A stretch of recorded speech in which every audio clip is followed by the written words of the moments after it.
So ayun, what's up sa inyo mga kanoo at mga kapanot. So ito tayo, may gagawin tayo sa ating motor ngayon. Yan, kay Berlin. So basic maintenance lang naman to. Magpapalit lang tayo ng oil and then susubukan natin ilagay ito, yung fuel filter dyan. And then magpapalit tayo ng headlight, tapos peanut bulb kasi pundi na, and then gear oil. So yun, so sit back and relax. Let's go. So ito, kasama natin si Boss Bong at siyang kasama natin magpapalit ng mga pinakita ko kanina. And yun lang, sa mga bago sa channel ko, please do like, comment and subscribe. Peace.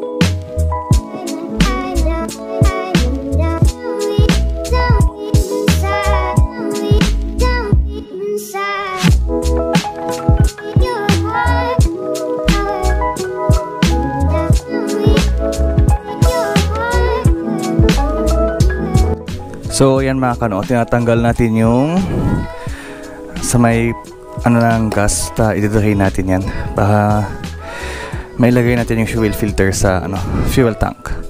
So yan, ginagawa natin ang paraan. And then kanina to, yan, pinaklas na rin natin para ma-drain na yung oil, para may lagay natin yung bago.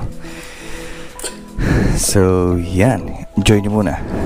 So yan mga paps, dito natin makikita yung ating fuel filter sa baba ng ating fuel tank. So tinatanggalan natin to para mapalitan na natin yung ating fuel filter. So yun.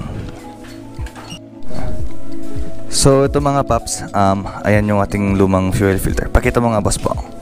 Yan, makikita nyo naman sobrang dumi. So bali, yan din kasing dahilan kung bakit di dumudulo yung mga motor natin.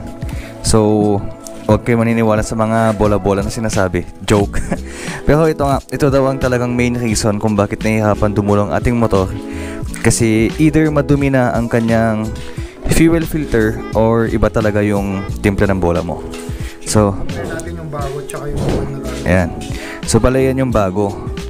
Yan, nabili ko lang sa Lazada. So Lazada Gaming tayo kasi matagal pag sa sa Yamaha. Kasi sa Yamaha umaabot siya ng 3 to 4 weeks gaya nung in-order namin na bushing. Bushing lang yun pero hanggang ngayon wala pa rin. So yun, ito kakabit na natin. So let's go. So ayan mga kanoo, mga pups, mga kapanot, andyan na po. Ayan po, makikita nyo na ikabit na natin yung bagong fuel filter natin. Yan yung luma, yung madumi. So nasa 200 plus lang naman yan. So kaya mas pinili ko sa Lazada kasi mas mabilis sila dun kaysa sa mismong kasa. So yun lang. Ngayon mamaya kakabit na rin natin yung ating engine oil and then gear oil. So ayan, makikita nyo madumi-dumi dyan. Di pa kasi nililinisan to motor. Tapos magpapalit din tayo ng headlight saka peanut bulb and then stoplight kasi nga punti na yung mga yun. So yun lang. Let's go! So yan na po mga paps, naikabit na natin yung fuel tank natin na may bagong fuel filter. At ito, yan, pinalitan din natin to kasi yan yung isang napundi yung sa may natin, backlight. So tinanggal din namin tong tapaludo ko sa harap kasi nga na yan, tawag nito, putol kaya kumakalampag. And then may kulang pa tayo ditong pyesa. Yun nga, bagong tapalodo at bagong speedometer cable kasi naputol na ata or ewan ko, hindi na gumagana itong speedometer cable natin eh. So nalagyan na natin yan ng bagong oil, bagong fuel filter. Bale yung ilaw na lang, bagong ilaw kakabit natin. Inaantay lang namin yung electrical tape kasi wala kaming electrical tape. So peace. So ito yung pinalit nating mga paps, bagong peanut bulb. Balay mo murahin lang din naman yan. medyo mas malakas lang siya sa dating peanut bulb natin kasi nga punti na, kaya papalitan natin. And then yung headlight, yun din ang isa natin papalitan. Dito lang kasi inaantay lang natin yung ano tawag dyan?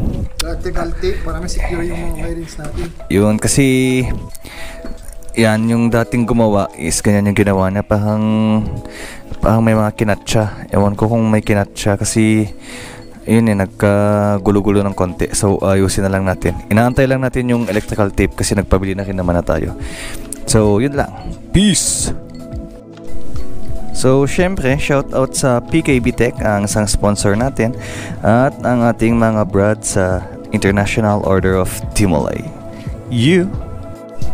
So yan mga paps, nilalagyan na lang ng electrical tape ni Bossing yung natin, ilaw natin. Yan, so sinasalpak na yan, no? Yan. So yung ilaw natin 6 LED yan, di ba, Bong? 6 LED siya. So yun, okay na rin yun. Pansamantala lang din naman eh. Pansamantagal. So yun lang. Peace! So ayan mga paps, tapos na ang ating motor. So ito yung bagong park light natin, puti. And then try natin yung bagong ilaw. So ito, i-open ko lang.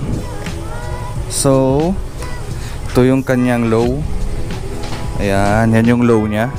Then try natin yung high. Medyo tong switch natin kaya nadidelay yung high nya. Yan, tapos pag kulog-kulugin mo, yan. So yan, low, high. Yan. Ay, ano na naman? Tayo na naman. Ina mo. Yan. So, ganoon talaga. May, sa switch siguro natin yan. Either check natin bukas kasi medyo madilim na eh. So, to, park light. Okay na. Goods, all goods. So, bali ang pinalitan natin dito is tong mga park light, ang kanyang ilaw, and then ang oil. So yun lang. So sana nag-enjoy kayo sa ating munting video, and please do like, comment, and subscribe. So shout out kay 30 Pagadu, shout out sa PKB Tech, and shout out sa inyong lahat. Happy holidays. Peace. So ito, may pahabol si Boss Bong, may ayusin pa siyang isang ilaw. Bali one LED lang yan, one LED. So yun lang. Peace!